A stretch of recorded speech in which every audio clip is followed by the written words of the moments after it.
Abonnement, like, partage, commentaire. J'ai besoin de vous pour continuer l'aventure. Je compte sur vous.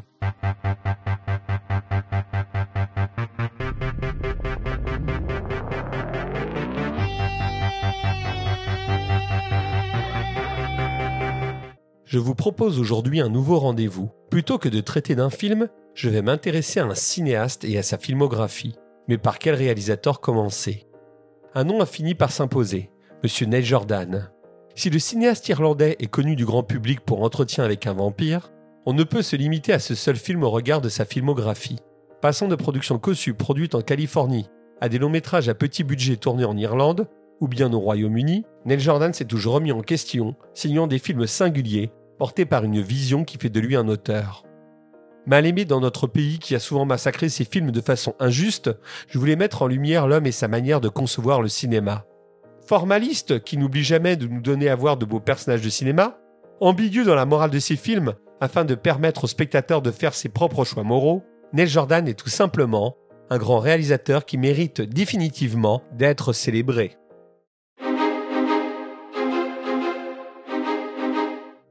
L'ami Neil Jordan est né à Sligo en 1950. Il n'a pas à proprement parler fait d'école de cinéma. Il se destinait même plutôt à une carrière d'écrivain. Une passion pour l'écriture qui le pousse à avoir signé une dizaine d'ouvrages, en plus d'avoir tourné et la plupart du temps écrit ses 18 films pour les écrans. Loin d'être un écrivain raté, il était même considéré comme l'un des plus grands espoirs de son pays. Son premier travail littéraire, le recueil de nouvelles Night in Tunisia, obtiendra même le Somerset Maugham Award et un Guardian Fiction Prize. C'est cette reconnaissance qui va l'amener à devenir l'assistant de John Boorman pour la rédaction du script d'Excalibur. Sacrée preuve de cinéma que le réalisateur de Zardoz et Délivrance, qui va très vite remarquer les qualités du garçon dont il produit le premier film, Angel. Un long métrage qui permettra à Jordan de rencontrer son acteur fétiche, Stephen Rea, présent à l'image dans la plupart de ses films. Pour comprendre le cinéma de Neil Jordan, qui repose avant tout sur la mise en scène, je vous propose de découvrir ce qu'il disait à propos du cinéma lors d'une interview. Une citation qui prouve que Jordan a parfaitement compris la primauté de l'image sur les mots dans le 7e art, alors qu'il a commencé comme écrivain. Ce qui me fascine au cinéma, c'est comment la façon de photographier une personne ou un objet peut tout changer. Vous pouvez ainsi filmer un acteur et créer une image de lui dont il n'était même pas conscient. Vous pouvez regarder un paysage ordinaire comme la mer. Il peut sembler sec, froid et misérable. Mais si vous placez l'appareil photo au bon endroit pour créer une situation dramatique et que vous soignez la composition de votre image et que finalement vous présentez quelqu'un sur cette plage qui marche dans un costume en rouge, alors il peut s'agir d'une image sortie d'un rêve. Et c'est pourquoi j'ai toujours été attiré par les films. C'est pourquoi j'en fais. Ainsi, chez le réalisateur irlandais, le décor, la manière de filmer sont les reflets des états d'âme de ses personnages. Ce n'est pas un hasard si Jordan s'est attaqué, tout comme son mentor Boorman, aux légendes, que ce soit dans Ondine ou La Compagnie des Loups. Il est en effet passionné par le fait de raconter son histoire et d'apporter par ses images, tout comme le conteur le faisait par la tradition orale, une dimension universelle à celle-ci. Prenons Mona Lisa, son film le plus ancré dans une réalité, celle d'un Londres pauvre. Il n'y a pas d'éléments fantastiques a priori, mais par le biais de références disséminées ici ou là, aux Alice de Lewis Carroll et un usage d'une photographie stylisée, il donne vie à l'écran à une ville abstraite, conçue comme un labyrinthe qui s'assimile à une antichambre de l'enfer, où règne un Michael Caine qui s'assimile au diable. L'image est la manière pour Jordan de nous faire partager des informations sur son personnage, sur sa manière de voir le monde, de ressentir les choses sans tomber dans le cinéma psychologisant. En effet, Jordan croit à la complexité de nos existences. Ses films s'apparentent à des quêtes qui permettraient à ses personnages de se découvrir. C'est pourquoi il entremêle le rêve et la réalité et se joue des niveaux de lecture, faisant le plus souvent de ses personnages des créateurs d'histoires, au sein même de la fiction, que le réalisateur est censé raconter. Rose, dans son film L'étrangère, oublie son quotidien ennuyeux en faisant des gens des personnages aux histoires extraordinaires. Claire, dans Prémonition, illustre des albums de littérature de jeunesse.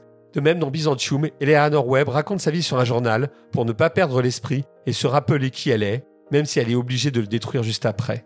Jordan crée un cinéma total, où le spectateur tout autant que le personnage principal doit construire le sens selon sa propre sensibilité. Il le dit lui-même. La raison pour laquelle je veux faire des films, c'est s'il y a des personnages qui trouvent des morceaux d'eux-mêmes, qu'ils ne comprennent pas. Je ne crois pas que toute explication que nous donnions jamais pour notre comportement soit adéquate. Cette quête d'identité, Cette volonté de ne jamais enfermer ses personnages dans les carcans, d'envisager l'être humain comme une entité complexe, a amené le réalisateur à être l'un des premiers à signer un blockbuster résolument gay avec Entretien avec un vampire. De même, avec le magnifique The Crying Game en 1992, puis plus tard par le biais de Breakfast on Pluto, il aura posé la question de l'amour par-delà les genres, bien avant que le cinéma d'auteur s'intéresse à la cause LGBT. Cette manière d'aborder le cinéma, de ne pas donner d'explications précises, de ne pas imposer un discours, ont tout de même conduit à une mauvaise interprétation de ces films chez certains bien-pensants. Je pense en particulier au long-métrage À vif avec Jodie Foster. Certains ont descendu le long-métrage, le considérant comme un bête film de droite, prônant l'autodéfense. Ils n'ont pas compris ici que Jordan était plus subtil, et essayait avant tout de montrer comment on peut être pris dans la spirale de la vengeance. Jordan a été marqué par les crimes perpétrés en Irlande. Ces films en témoignent. À la différence des justiciers dans la ville, ce n'est pas l'aspect cathartique de la violence qui l'intéresse dans À vif. Non, le film va plus loin. Il est l'illustration d'un monde où la spirale de la violence ne s'arrêtera plus après le 11 septembre. Je vous propose maintenant de faire un focus sur 5 films de Neil Jordan. J'ai exclu de cette liste consciemment certains classiques du bonhomme, comme Entretien avec un vampire et The Crying Game. Si vous ne les avez pas encore regardés, je compte sur vous pour aller les voir après avoir visionné cette vidéo. For believing in old wives' tales, you deserve to be punished.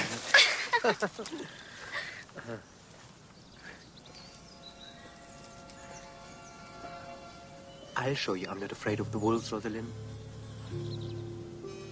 I'll make a bet with you. I bet you anything you like that I get to your granny's house before you do. La Compagnie des loups, de Neil Jordan, 1984. Variation cinématographique de la philosophie des contes de fées de Bruno Bettelheim, le film adapte le livre La Compagnie des loups, d'Angela Carter. L'auteur anglais s'est fait connaître pour ses réécritures féministes des contes de notre enfance. Le film de Neil Jordan est un manifeste qui milite pour que les filles soient maîtres de leur sexualité en s'échappant des diktats religieux, moraux ou autres. Le réalisateur irlandais nous offre un voyage envoûtant dans un univers de contes de fées recréé en studio où les décors sont dignes des plus belles illustrations des livres de notre enfance. Do you want Mum?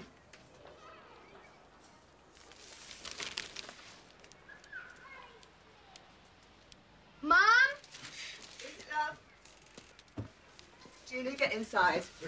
Get Just inside let now. her It's talk all right. to her. No, you Just can't. you can't do this to You've me. been away She's too my fucking long. daughter. I You've been won't. it, I Dawn. Just a won't. minute. It's She all I'm don't asking know you, for. George, and she don't want to know you. I She's don't my wanna fucking know you. daughter. I don't wanna You know can't you. do this to me. I only came to see her. No, You can't do this to me. I'm sorry now. Get out. I'm sorry. You can't. Mona Lisa de Neil Jordan, 1986. Un polar très noir porté par le génial Bob Hoskins. Mona Lisa est surtout un film anti-hollywoodien où les personnages s'avèrent au final très éloignés de ce qu'ils laissent paraître. Portrait assez terrible des bas-fonds anglais, Mona Lisa flirte parfois avec l'onirisme par le biais d'une mise en scène qui n'hésite pas à rendre hommage à l'œuvre de Lewis Carroll. Il est en effet pas interdit de rêver dans l'antichambre de l'enfer. Un excellent long métrage à voir et à revoir.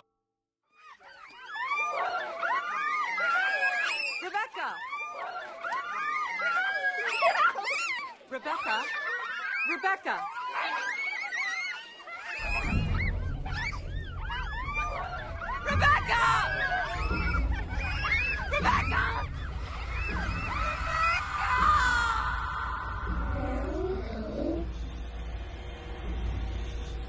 My house. Guys, fan out to the right.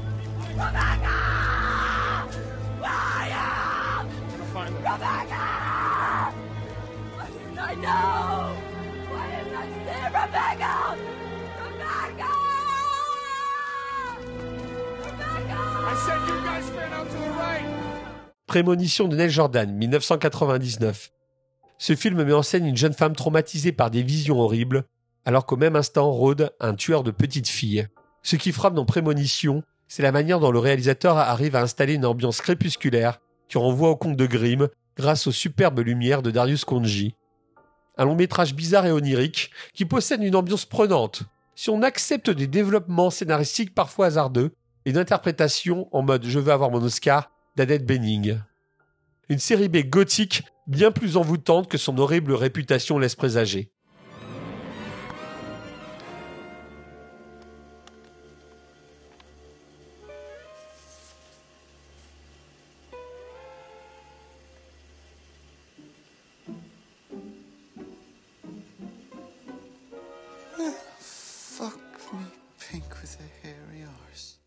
Breakfast on Pluto 2005. Plutôt que The Crying Game, qui abordait déjà le travestissement, j'ai choisi de vous parler de Breakfast on Pluto, qui témoigne de la vigueur du cinéma de Jordan.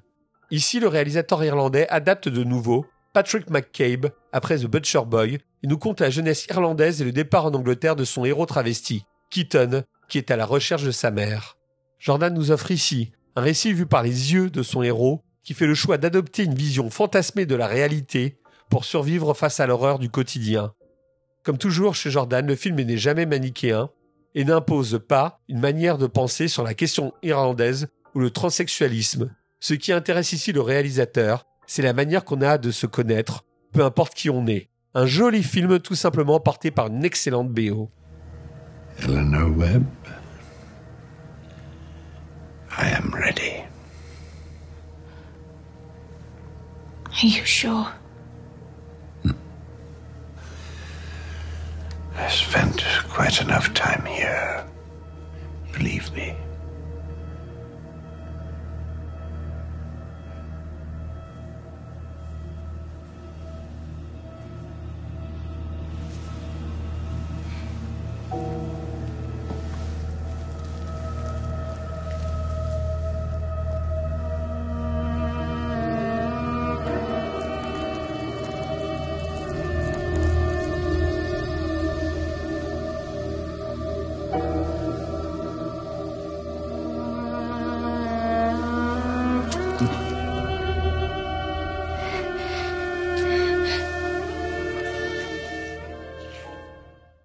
Byzantium 2012.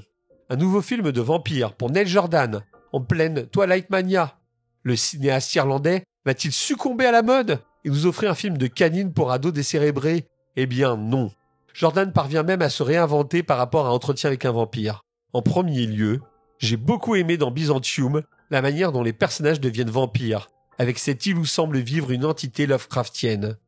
De la même façon, je trouve que Jordan, avec sa scénariste, ont apporté une dimension sociale et féministe plutôt maligne, en nous montrant des suceurs de sang de sexe masculin qui refusent de partager leur pouvoir et qui restent entre personnes bien nées.